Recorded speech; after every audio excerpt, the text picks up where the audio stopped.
Chapter 3. When Morning Asks for Courage. Bloom after winter. Dawn of February 26th finds Ivan hunched over his laptop in the shelter, his eyes burning from lack of sleep.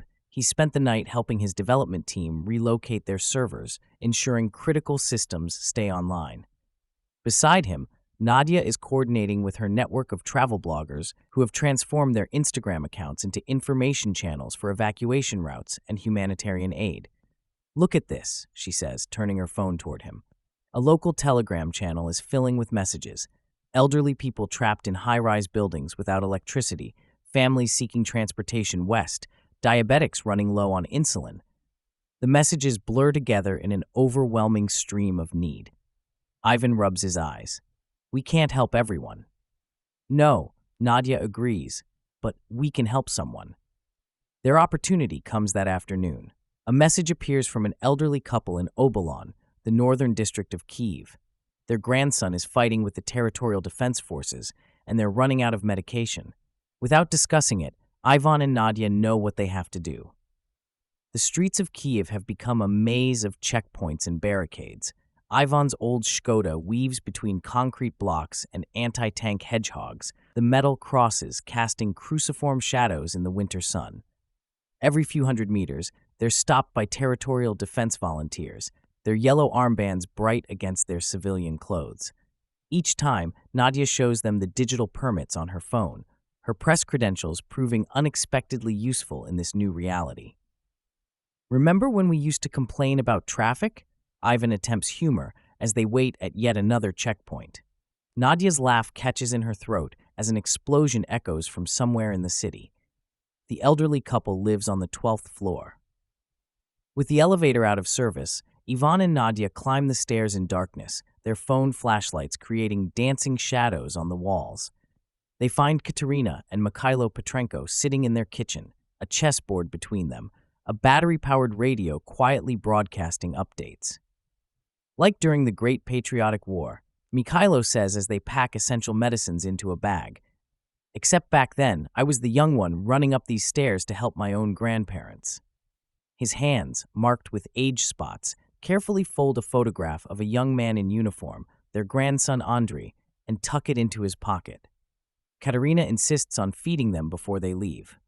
Despite Ivan's protests about hurrying back before curfew, she heats up homemade borscht on their camping stove.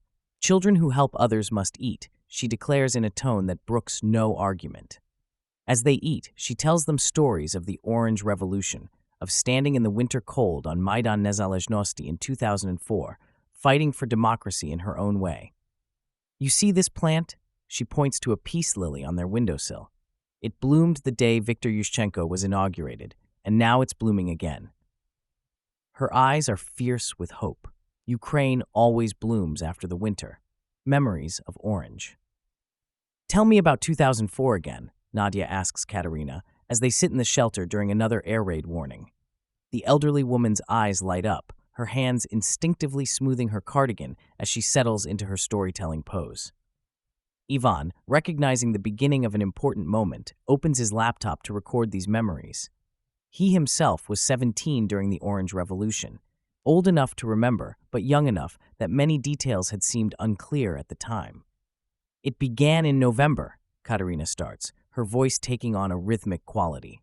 "The presidential election, Viktor Yanukovych against Viktor Yushchenko. We all knew something was wrong when they announced Yanukovych had won. Yushchenko had been poisoned months before, his face disfigured, but still he fought. And we all knew, the election had been stolen." Ivan remembers that time. Yushchenko's transformed face on every television screen, the dioxin poisoning that had nearly killed him. He had been a teenager, watching his parents discuss politics in fierce whispers in their kitchen. "I was only 11, Nadya interjects softly. "I remember my mother dressing me in orange ribbons, but I didn't understand why." Katerina nods. "Orange became our color of hope. On November 22nd, it started. People began gathering on Maidan Nezalezhnosti. Not hundreds, not thousands, but hundreds of thousands.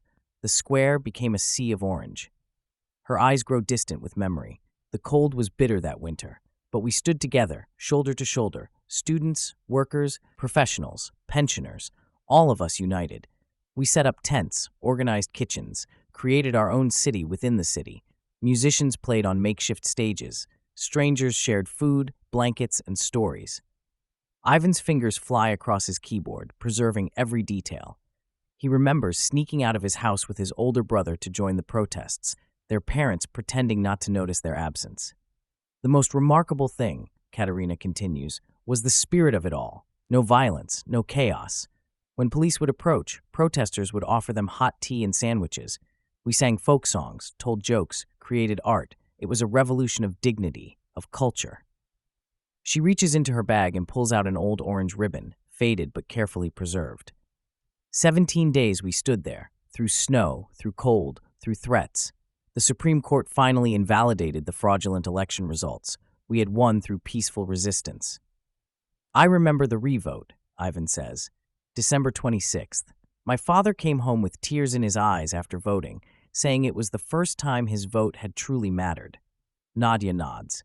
My grandmother said it was the first time since independence that she felt truly Ukrainian, not Soviet, not post-Soviet, but Ukrainian. Yushchenko won with 52% of the vote, Katerina continues. But the numbers don't tell the real story. The real victory was in showing the world and ourselves what Ukrainian people could achieve when united. We proved that civil resistance could overcome corruption, that the voice of the people could be stronger than the schemes of politicians. An explosion sounds in the distance, bringing them sharply back to the present. Yet the parallel isn't lost on any of them. Once again, Ukrainians are standing together against an attempt to deny their sovereignty. The Orange Revolution taught us something crucial, Katerina says, carefully tucking the ribbon away. It taught us that change is possible when people refuse to accept injustice. It showed us our own strength. But it wasn't the end, Ivan adds quietly. Yanukovych eventually became president anyway, in 2010. No, Katerina agrees, her voice firm. But it prepared us for Maidan in 2013, for the revolution of dignity. And now, she gestures to the shelter around them, where volunteers coordinate aid efforts and plan evacuation routes. It prepared us for this moment. Each time we grow stronger. Each time we learn more about who we are. Nadya reaches for the orange ribbon, running it through her fingers. May I? She asks, and when Katerina nods, she ties it to her volunteer coordinator badge.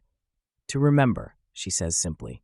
In the dim light of the shelter, as another explosion rattles the windows above, the faded orange ribbon serves as a reminder that resistance has many forms, that unity is a powerful weapon, and that the Ukrainian people have faced dark times before and emerged stronger. Ivan saves his document and titles it Memories of Orange, knowing that someday these stories will need to be told again, not just as history, but as proof that the spirit of Ukrainian resistance has deep roots, nourished by decades of standing up for freedom. Dignity of Maidan. On their way back to the shelter, they make 2 more stops, delivering medications to other elderly residents. At each apartment, they find the same spirit, unbreakable resolve, wrapped in ordinary moments of human kindness. One woman gives them a jar of preserved tomatoes. Another insists on sharing her precious supply of coffee.